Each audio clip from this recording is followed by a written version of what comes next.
Hey, all right, folks, how you doing? Welcome to episode 26, en route to episode 100. That is my goal, and we'll figure if I live that long with everything that's in the news.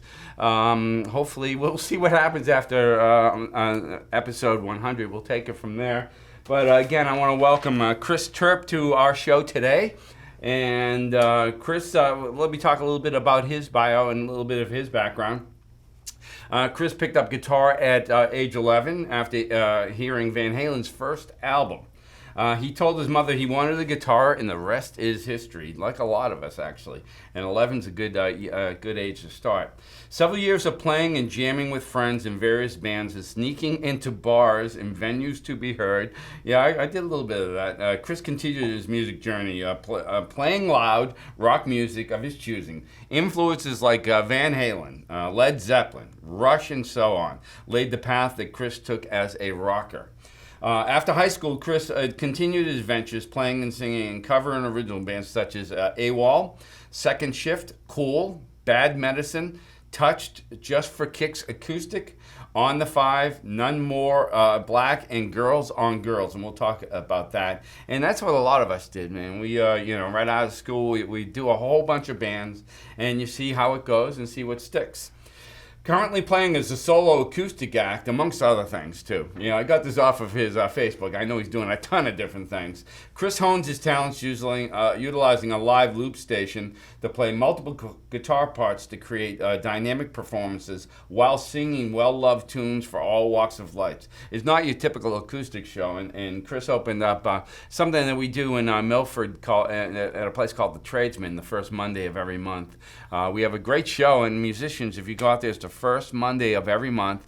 It's in Milford, Mass. It's called The Tradesman. And we always have one of the local folks open it, and Chris did that recently. And I was just remarking on how amazingly, how well he did with the looper, because loopers are very tough. It's just, I have a couple of different loopers, and I don't like either one. Because again, you need to have your foot has to be very quick on the dial there. Chris is currently involved in playing in the Full Monty, playing his, and I don't think we can show pictures of those guys, but playing his Syrian guitar leads and lending his music flavor to our overall sound. Hey, Chris, thanks for coming on the show, and thanks for starting off with our jam that we just made up. And that's something, too. It's, people, this is what guitar players, we usually talk a similar language. Really, regardless of what style you use, you just say, hey, I'm going to play this, what I call a diatonic in the key of C sort of thing, and just wail on it, and it sounds great. So let's start at the beginning, man. Welcome to the show again. So the Chris Terp story, start me from the beginning.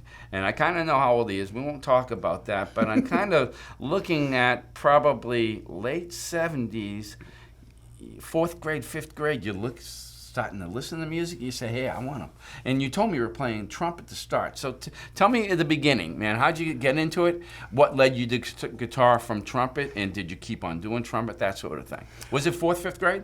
4th grade, I very first started playing an instrument. Uh-huh.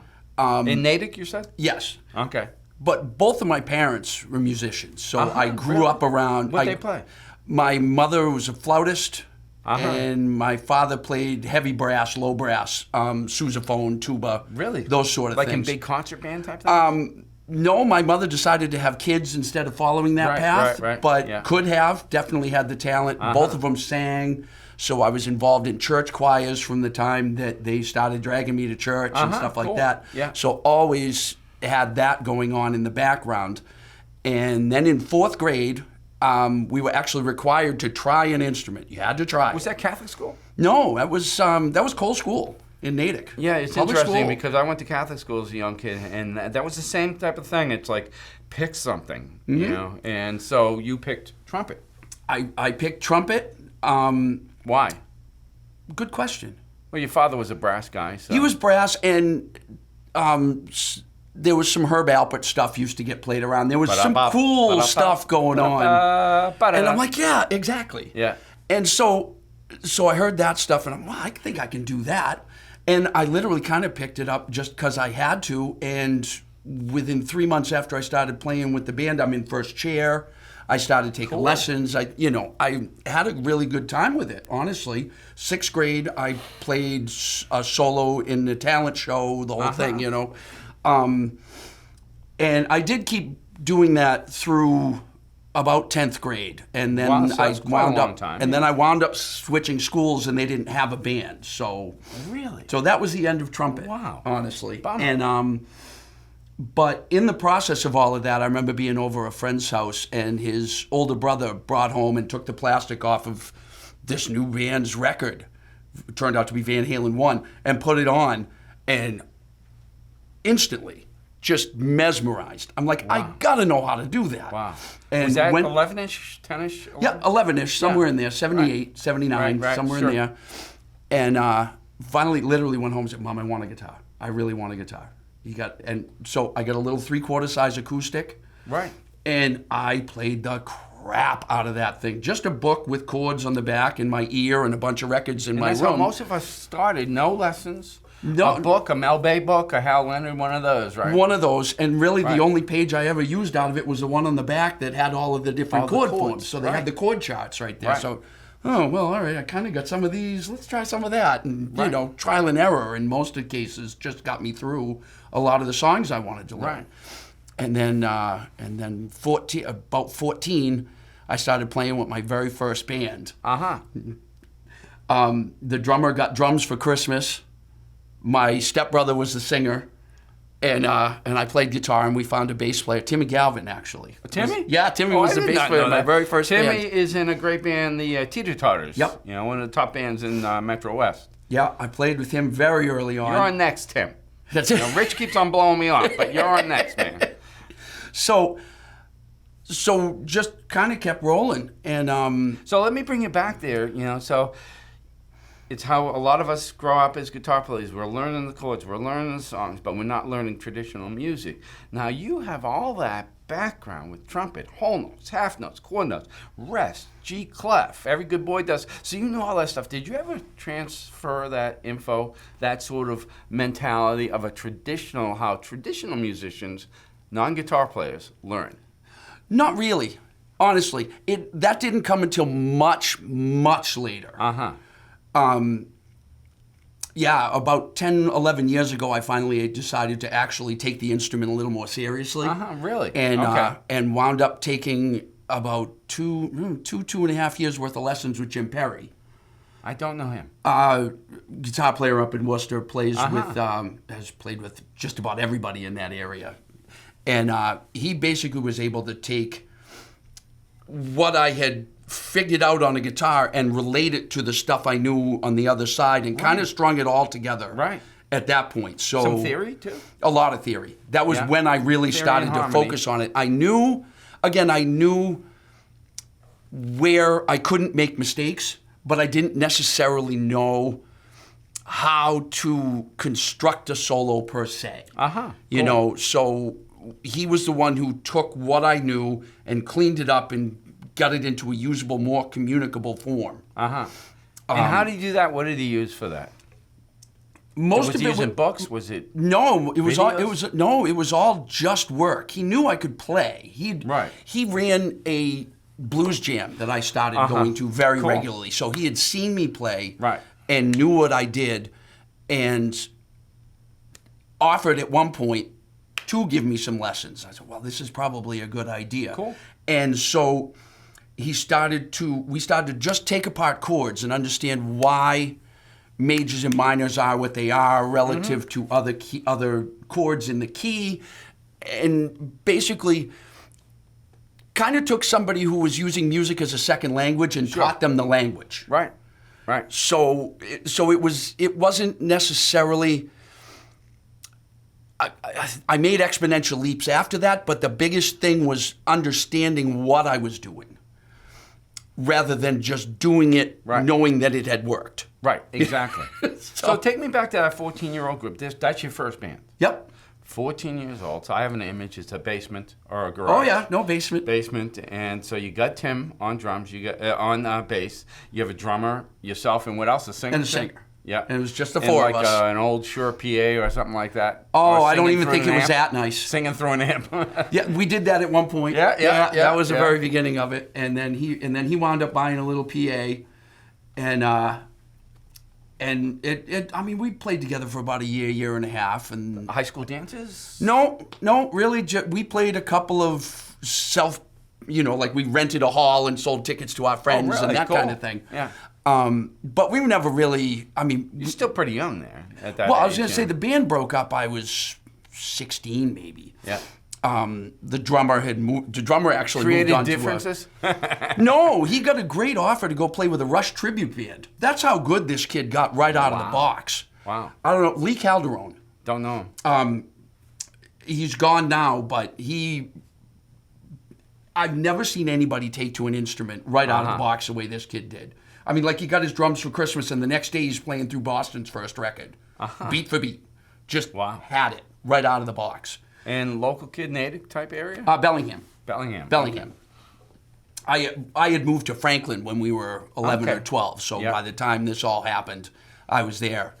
And and I'd get on my bike with my guitar and my amp on my back and ride down to South Bellingham where we practiced. I grew up in the city, and I was going to Boston Latin, which is a school in the city, and I had a bunch of my friends over there, and I'd get onto the bus in Allston. I lived in Allston, and Allston to West Roxbury is very far, and that's where we were rehearsing. But a tiny amp, the guitar, a bag, and you're walking onto this, and I was 14, 15 doing that sort of stuff. Mm-hmm. So what happened after that? Was there another band? There wasn't for a little while. I led a rather wild youth. Let's put it that way. Okay. So I stuff we can publish here on public. Probably access? not. We're not going to talk about that stuff. But and it's actually funny. In the process of all of that, I had moved out of my parents' house and into kind of a sketchy situation, and all my gear got stolen. I was 17, maybe 18 at the time. Out of the house. Oh yeah. Yeah. And so I had actually at that point said, hell with it. And I had started working, and a friend of mine at work, I was talking, I used to play in bands and everything else. About 3 months into this whole thing, he turns and looks at me and says, you never played anything. What are you kidding? Yeah. That afternoon, we got out of work. I was working in Framingham with him, and we went up to Liberty Music in Framingham. And I sat down with a white Hondo Strat and a little cheap crate amp, and I sat and proved to him I could play. And what did he play? Did he play something? He didn't play anything. No, okay. We just so hung he was out. just daring you, saying, hey, you're a goof, you didn't do anything. Nothing. What are you talking about? Bought that rig that day and haven't put it down since. And that rig cost what, $150 about, total? About. With the guitar. Yeah, including maybe a the cable, a couple of strings, and don't bend the neck too bad because... Oh, no, because it's not coming back. Yeah. Do you still have that? I don't, actually. I have pictures of it. But, because at that point, we had wound up, me and another friend of mine had wound up renting a little space to play, me and a bass player who I still am friends with, lives down in Bristol, Rhode Island now. And we started playing together off and on in a bunch of different stuff. Yeah. And like I say, it just kept rolling from there. Yeah.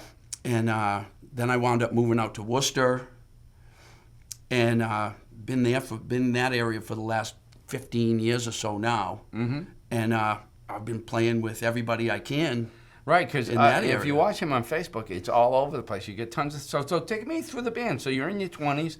You're working a regular job, too, because I know you work in the auto industry. Yep. Where you're doing that like a lot of us do. You have parallel lives, So were you playing some hot bands in the 20s when you're in your 20s in the Worcester area?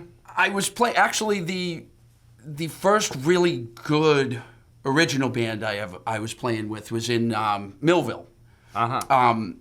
Band called AWOL. We just it was again that was another that was a four of us, and we did a bunch of writing. It was a lot of fun. Again, creative differences in that whole thing. Everybody kind of got. Were you trying to do the record contract route? We kind of sorta. And did you play in the Boston area? Did you no, get in the city? No, that's another one. We still weren't playing anything more than rental gigs.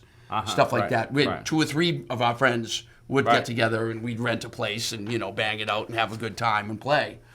But yeah, I never really seriously did a ton of playing out until late 20s, early 30s, really. And tell me about that. What were you doing?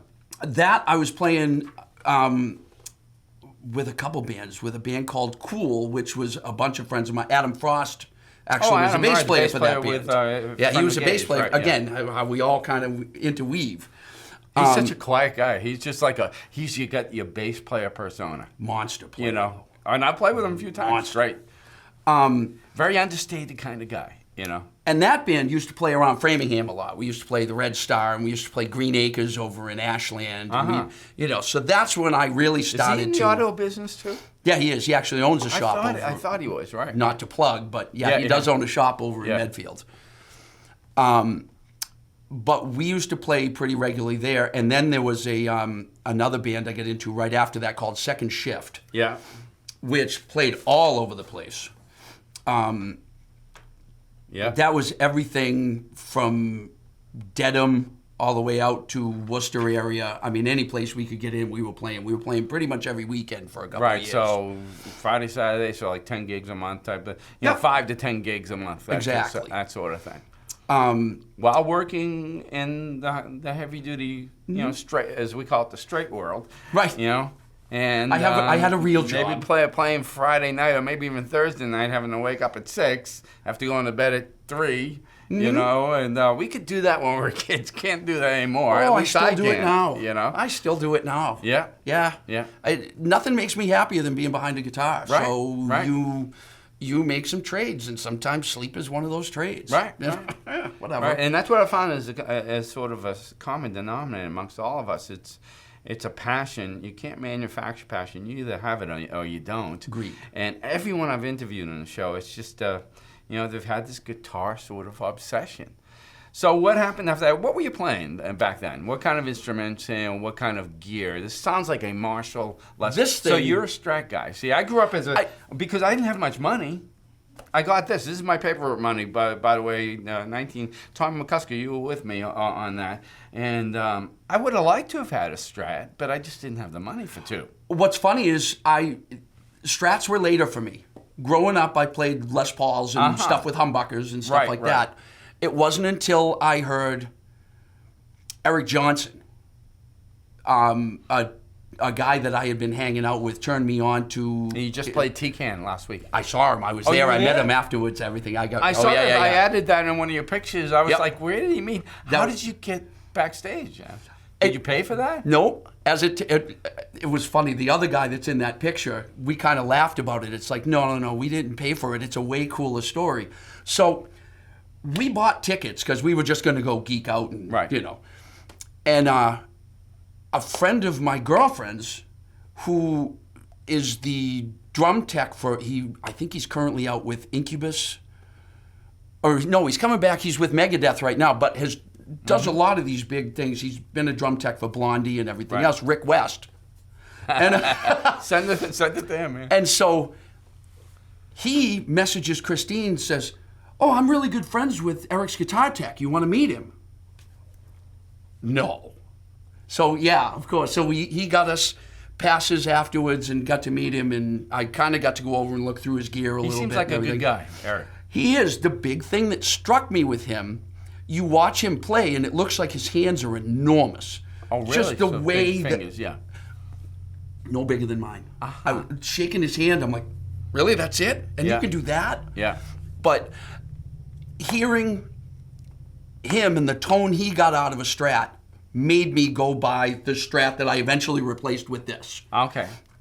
This is 93, bought this brand new. Right. It was my first real professional level guitar. It's like special pickups. That's much later. Those are only in the last couple of years. This is it. Yeah. No, I do that. I did that part. Cool. The EMG, it was a whole EMG set. Yeah, I don't have skills like that. I can't. I would never touch. These are the same pickups from like 1969. Oh, see, I fix cars, so I solder and do all that crap, and this is no big deal. See, I will break things if I do that. So you got into the Strat. It was Eric Johnson. Yep. And I want to talk about that show a little bit more too. So you like that single coil. Can you play a little bit to give people at home like what a single coil, traditional single coil kind of sound is? It's a jangly kind of thing that it's just, you know, a Strat. You remember Hendrix had that sound too.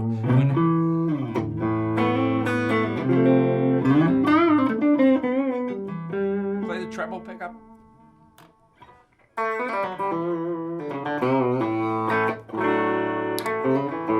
So this is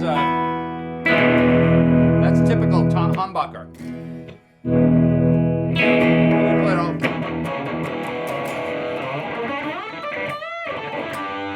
But he can get that sound too with some overdrive, but it's just a unique sound that you have with a Strat, and there's a certain soul with a Strat. All these guitars, man, they have their own certain soul, but again, my kids got me a Telecaster, and I've fallen in love with that guitar.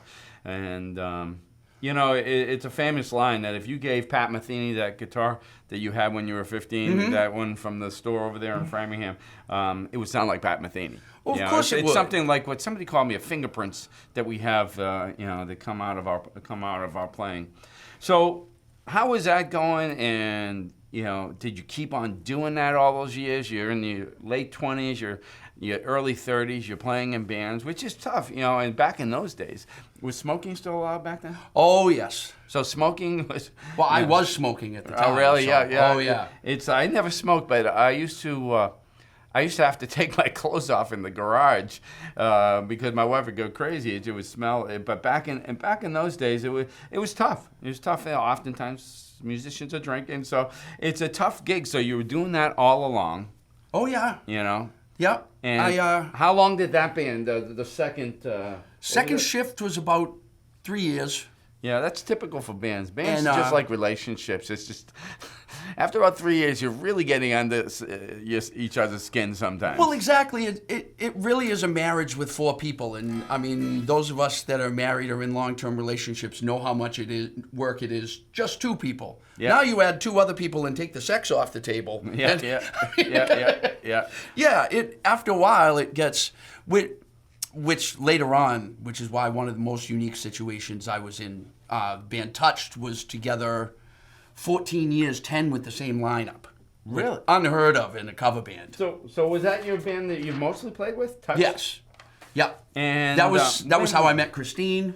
Right, Christine, introduce Christine. As a matter of fact, the guy that went to Eric Johnson with me in that picture when I met him, it was the other guitar player. I was wondering who that guy was. Was that like, you know, Eric Clapton's bass player or something? Who was that guy? Yeah, no, he's one of my best friends, Mike Senadella.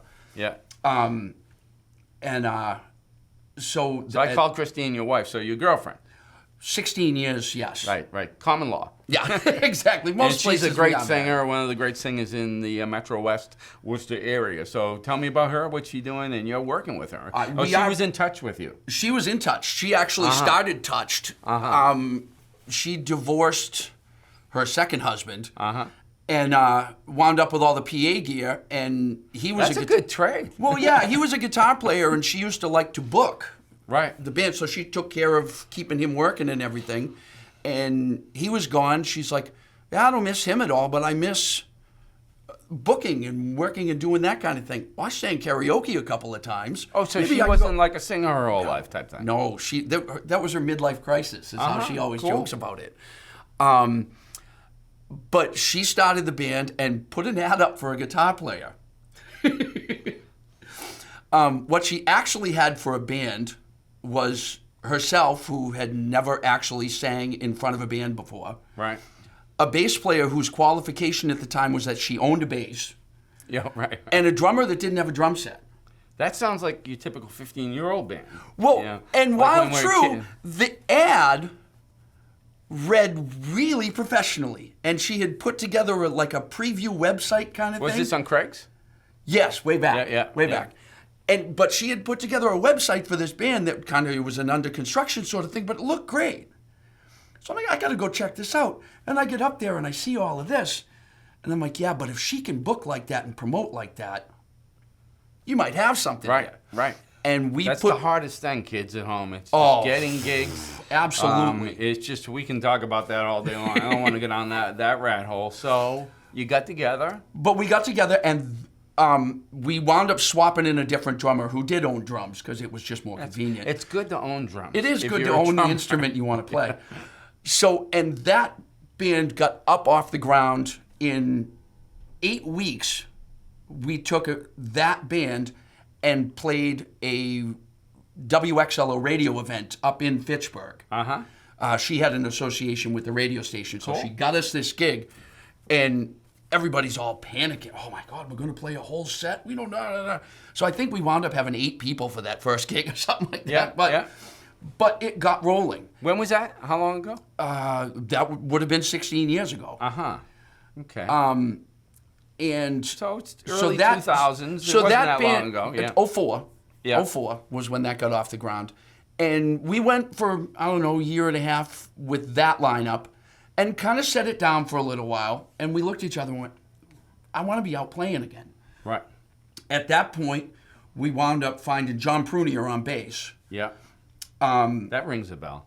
He does the Wednesday night thing up at Greendale's now. Okay. And he was the bass player, and he was the last bass player in Touched. Yeah. We got him, then went through another drummer and picked up his brother on drums. And then Mike was the last one in. So, and that band performed together very regularly. We played pretty much every weekend for 10 years. Yeah. Maybe the best band in Worcester that no one ever heard of. Really? And why is that? Why is it?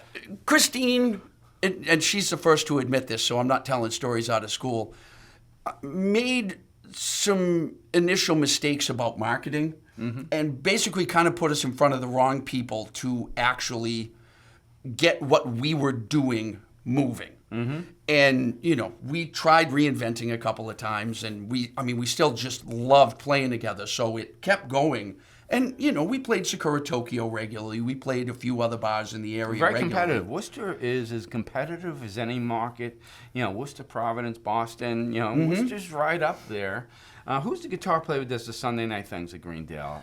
Mike Gianfrido. Right, great guy. Great player. And, you know, I know he's part of that whole community out there. Well, and he's actually been to the next level. He's done some worldwide touring and stuff like that. Right, I've tried to get him on the show and not been able to. Great player. Yeah. And a good guy. I've done those. Yep. I don't like those blues jams at all. I hate that you don't get your own equipment and, you know, and it's spotty sometimes, some of the folks that play. Well, that's the thing. You never know what you're walking into. Right.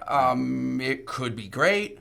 Yeah. You could be kind of carrying somebody to make, because, you know, at the end of it, you also don't want to be a prima donna about the whole thing. Well, I'm only going to play with certain people. Right. That's not the deal. Sometimes the skill that you build is learning how to make other people sound good. And that's half the battle on the kids at home, again, is learning how to play with people is the hardest thing. And listening is 90% of it, you know. And so is the Yogi Berra thing, 90% of baseball is half mental. It's the same with music and playing. And that's what, you know, what I've really learned. It's like, you know, getting a groove. You should be able to lay that down. The bass player should be able to go. And the drummer should go boom, boom, boom. You should be able, but that's not always the case. No, it's not. But doing a lot of those blues jams when I like I said, started to take the instrument really seriously. I played a lot of those, like 10 years ago when you 10, 11 years ago, something like that. So that's like 2010. So that's because you had a ton of experience. I did. You're not a kid 10 years ago. You're in your mid-40s or so. And so you said, wow, man. And so it was one of those blues jams, meeting that guy. Well, one of the things that doing all of those taught me was how to play in a supporting role. One of the big errors I made a lot early on was insisting that I be the show. Right. And at the end of it, that doesn't work. No, man, it's always about the song. It's about, I always think it's about the singer. The whole is bigger than the sum of the parts. And that's you know what really I mean? key. I'm reading a great book that I recommend, and I would recommend to you. It's called The Perpetual Beginner. It's about 130 pages, and it's a guy who's been teaching guitar in Nashville for 30 years. And he went to NYU. He was a classical guy, so he's got all that classical stuff down. And then he got into the jazz stuff and worked with McGold-RIFFS, who was a great teacher at Berkeley when I was there. And he said he got totally embarrassed playing with a bunch of folkies at a thing because of how well, like 12 of them in a circle, played together.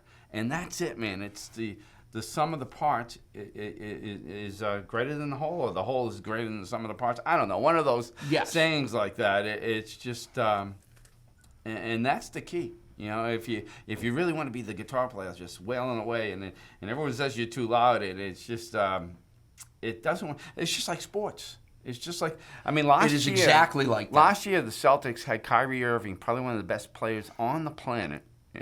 Should I say bad things about Kyrie? Kyrie's not watching. When the Celtics got rid of him, they got better. Isn't that interesting? Well, yes. You know? It happens. It happens in a lot of situations like that, where when one person takes over, the rest of the people kind of sit back and let it happen. You take that person out and let them work as a team, and now they work as a team. Right. Now there's more responsibility, there's more effort, there's more work put in, everything. Right. And I know, watching your Facebook stuff, you're a huge Patriots fan. It is the Patriot way. It is. It's the team. It's the whole. It's not the individual. And that's why they've done the impossible, 20 years at the very top. You know, I mean, if you look at their stats, it'll never be replicated. And Lord, I hope Tom stay with us. But if he doesn't, I bet you they'll still win 11 games. You know. Oh, they did it. They did with, it in 08 I forget with Matt that guy. Castle. Yeah, Matt Castle, right. So, okay, so it's interesting. So you're doing that band. What was the name of that band we were just talking about Touched. again? Touched. And that's early 2000s. And then right around 2010, you said, man, I got to get better. So what was the name of that teacher again? Jim Perry. Jim Perry. So take me through that. Was that humbling? Was that, because you're 40, so you've been playing 25 years or so. That must have been an interesting thing to acknowledge and say, man, I could get exponentially better with a little bit of direction. It was actually really exciting in a lot of ways, because it went from,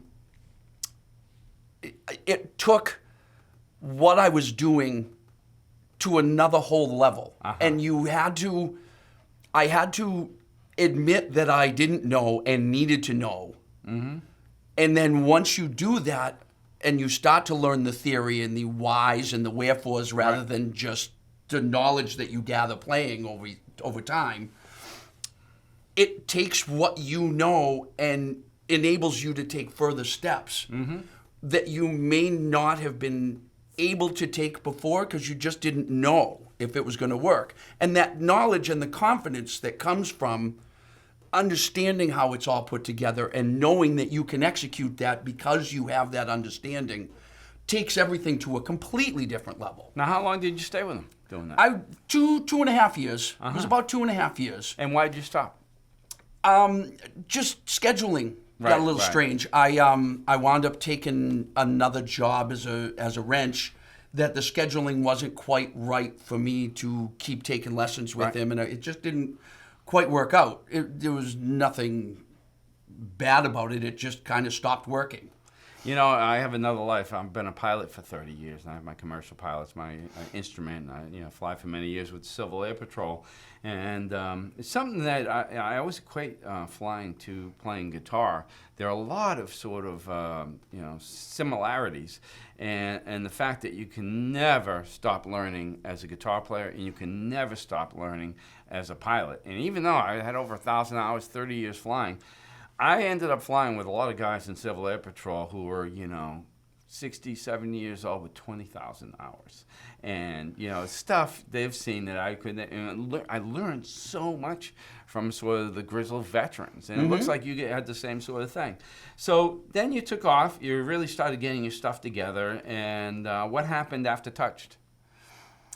After Touched, I kind of took a little break. Now, I have to preface some of this by I had also quit smoking. Right. I was a little over a pack a day smoker. And finally, I decided at one point that I wanted to sing more than I wanted to smoke. Right. And 2 days later, when the pack in my pocket, when I woke, it was a New Year's Day thing, and I woke up with a fresh pack in my pocket. Well, all right, fine, we'll get rid of these. Got rid of those, had January 2nd, 8:30 in the morning, outside moving snow. I had my last cigarette. I haven't touched one since. And so by the time Touch got done, I had started to develop my voice a little more. And one of the challenges... I know you as a singer, so I didn't know you back then. So you've redefined yourself to a lot of people. I did. And a friend of mine at the time actually dared me to go do a solo acoustic gig. Right. They're like, you have the skill set now. Why Which don't is very you just scary, go by the do way. it? It's very hard. Insanely scary. Yeah. Just intimidating that there's nobody else there to share the blame with when something goes wrong, you know? Right. And I wound up doing my first couple of acoustic gigs and absolutely fell in love with it. I love the freedom that comes from doing whatever you want. Being able to read a room, okay, you got some younger people, we'll go a little more here. Some older folk will go over this way, and you can just kind of let it all flow out of you once you gain the confidence in doing it. Then it's freeing to be able to do that stuff and not have to worry about, if I don't get the arrangement perfect, no one's going to know. It doesn't matter. It's not up against anything. Nobody knows. Right. And if you do it with conviction, nobody cares. I've been doing my own acoustic act for the past 12 years, and I usually do it with a duo sort of thing, and I enjoy it tremendously. And you can pull out, I'm doing Bruno Mars songs. I don't think there's any song that's too far. I've thought about doing a Bohemian Rhapsody with just a duo, and I tell you, I think Bruno's tunes are harder for that sort of thing, but I have a blast, and it's unlimited the amount of gigs that are available for acoustic. It's seriously unlimited. I wish I could clone myself, because right now I'll probably do 140 gigs this year. I guarantee you I could do 280 if I could be at two places at the same time, but I can't. So, but I have a blast doing it, but I miss playing in a band. I do miss playing. I miss going... I miss that, so you're doing both. I am now. A couple of years ago, Mark Montequila called me, wanted me to play with his band. He had 3-piece horn section, keys, whole thing. He's like, and which band was this? That's the Full Monty. Oh, the Full Monty. Mark Montequila. Okay, cool. That makes sense. So, yeah. Nice play on things. And I went up, and that's the first gig. The first gig with them was the first gig I ever did where I didn't have to cover another part. And that's actually freeing for a guitar player. You're not covering a keyboard part. You're not trying to mimic a horn. With 3 horns, too. 3 horns and a keyboard player. Yep. Bass drums. Bass drum singer who plays harp. Right. So and sometimes a 4th horn. Guys, yeah.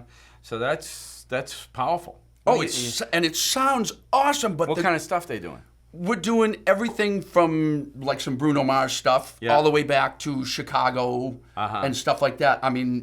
Leaning some very horn-heavy type of stuff, but a real wide range of stuff that we do.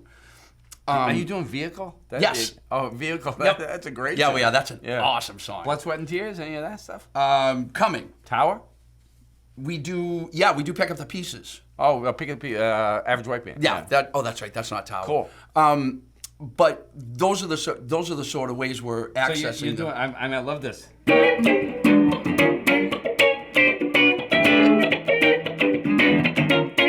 I love that. I grew up with that. I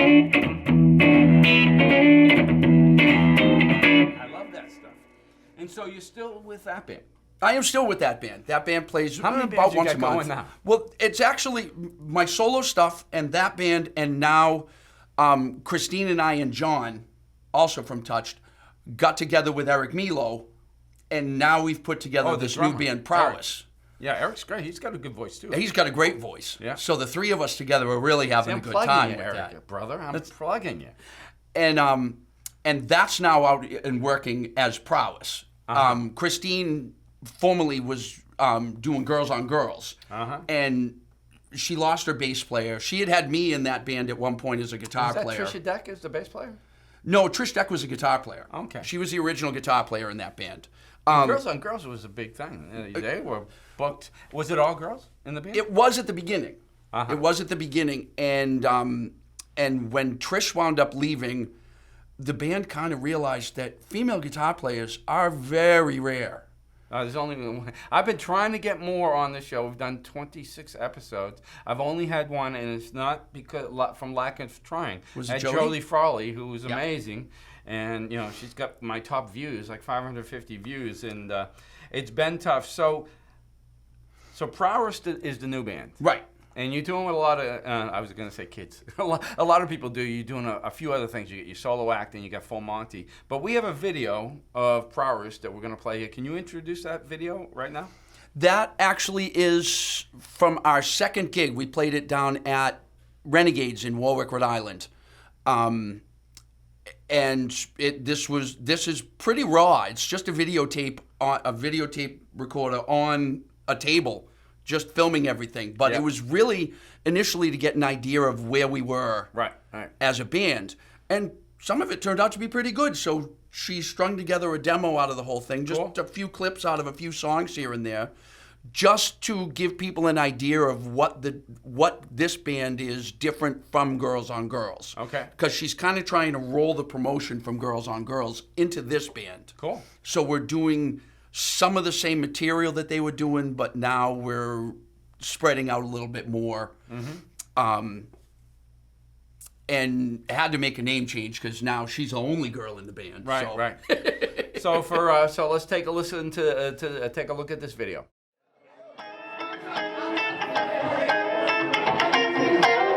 This ain't no disco. This ain't no country club either. This is LA.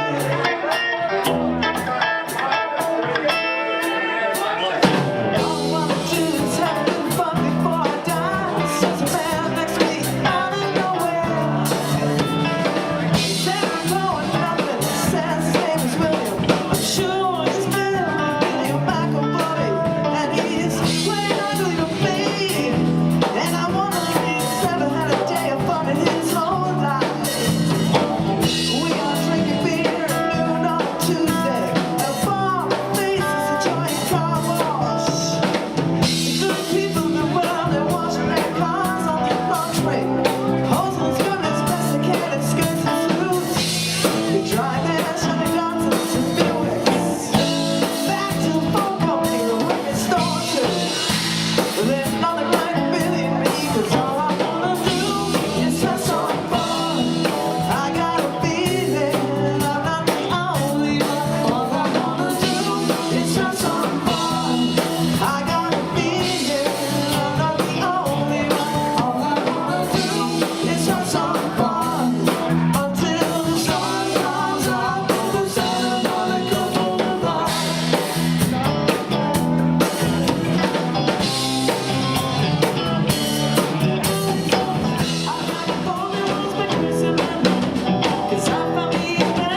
don't you want me? No, I can't believe it when you say that you don't need me. Don't you want me? No, I can't believe it when you say that you don't need me. Speculating fine, and then you change your mind. You better change your back or we will burn this down. Don't you want me, baby? Don't you want me? Oh, don't you want me, baby? Don't you want me?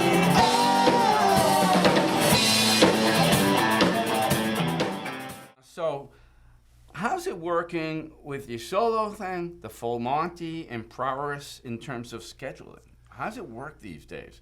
I mean, because my duo is essentially booked out years ahead of time, and it's really I've talked to a few bands. It's just I look at my schedule and say, well, you have no time for us. So how are you working that out? And is Prowess gigging yet? Is Monty Python, is the full Monty gigging yet? Oh, Full Monty has been gigging. That's a band that is essentially put together. I don't think there's been a single practice for that band. Really? With No, that many people? I don't believe that, man. So he's got charts, serious charts. Nope. The horn players usually need charts. The horn players do have some here and there. But the bass player and the lead horn player play in another band together up north, and we wind up pulling guys from this band and that band. So it's all a bunch of different musicians that we know, and basically Monty puts out the set list. Here's what we're going to play. Be ready. Yeah. And show up. And I've got to play with some really good players in that situation. That's great, man. That's great. But it works fantastically. So that band plays once, sometimes twice a month. Not a ton, but okay. So let's talk 12 to 20 some ish gigs a year. Something like that. I try to break it down. What's it in a year? So Prowess can do a couple of gigs a month, maybe 3 to 4. Probably one a month. Probably one a month. So the way that everybody's 35, 40. And what about the Chris Terp acoustic experience? So much work there. I've got my 3 regular gigs every month. Which are where? The first Saturday of every month I play at Barbers North up in Sterling. Okay. Tonight, actually, I'm playing at Cafe Sorrento over in Milford. God, I've been playing there for years. I love it over there. Love them over there. Yeah. And then next Thursday, I play every third Thursday over at Point Breeze in Webster. I don't even know where Webster is. It's south of Worcester somewhere, right? Yeah, it's right down 395 a little ways. It's only about 20 minutes for me. Yeah. And so 3-hour type gigs, that sort of thing. And then I've got a few other places. I always try and get a few different places here and there. Some places work, some places don't. I tend to do well in restaurants. Right. As do I. Your job is to make sure that they stay for 1 or 2 extra drinks. Yep. You don't have to bring 50 people. Just don't let them leave. Yep. So we only have a few minutes left here. Can you demonstrate? I see you have your looper, right? Oh, I do. I can hook it up real quick. If you can. I'd like to just see sure. you demonstrate, because you're so. I can hold that, man. You're so good at doing that. Just take a second. No problem. Okay, good. You got electricity right there. Yeah.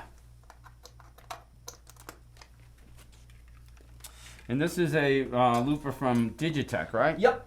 This is the Jam Man Stereo. The whole reason I wind up using this one is very simply because it has a dedicated start and a dedicated stop button. And that's one of the biggest issues with these loopers. And like I told you, I have Ditto, and I have, which is as simple as it gets. But you got to hit it twice, and it's one thing if you're solo, you can get away. But if you're with somebody else and you don't hit that right, then it's all off. And if they don't know what's going on, it just ends up being a mess. The very first... And the Boss one I have, it's just way too complex.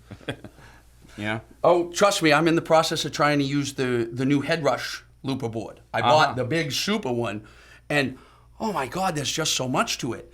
But the funniest part, when Christine and I started playing acoustic stuff, we started with a second guitar player. Sure. And then he wound up leaving, he got married and did his thing. And I decided, well, it's stupid to pay another guitar player. I can do this. Right. But we realized early on that if you play songs without the guitar solos or those breaks and stuff like that, they get really, really short. So you either have to learn like 300 songs or you have to come up with a solution.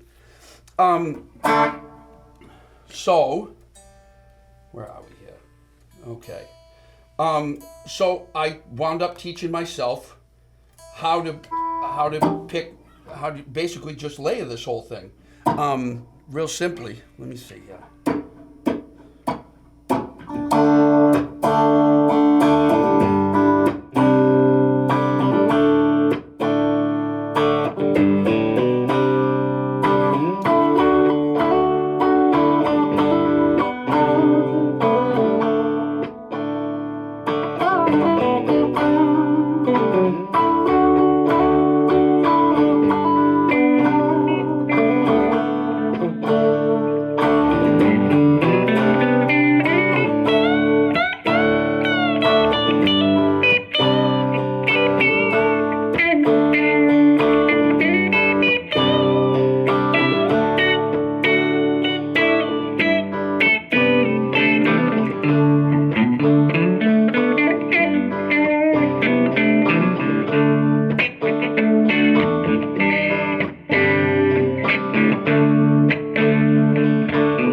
It's cool for guitar players playing at home that you can just work on stuff, work on difficult chord changes, and test out different sort of modes or different sort of chord scales. And that's what I do when I'm practicing right at home. So thanks a lot for coming on board here, Chris. So let's, what do you got to practice? What do you want to jam out on? What do you think? Oh, your call. Your call. Let me get that right over to you.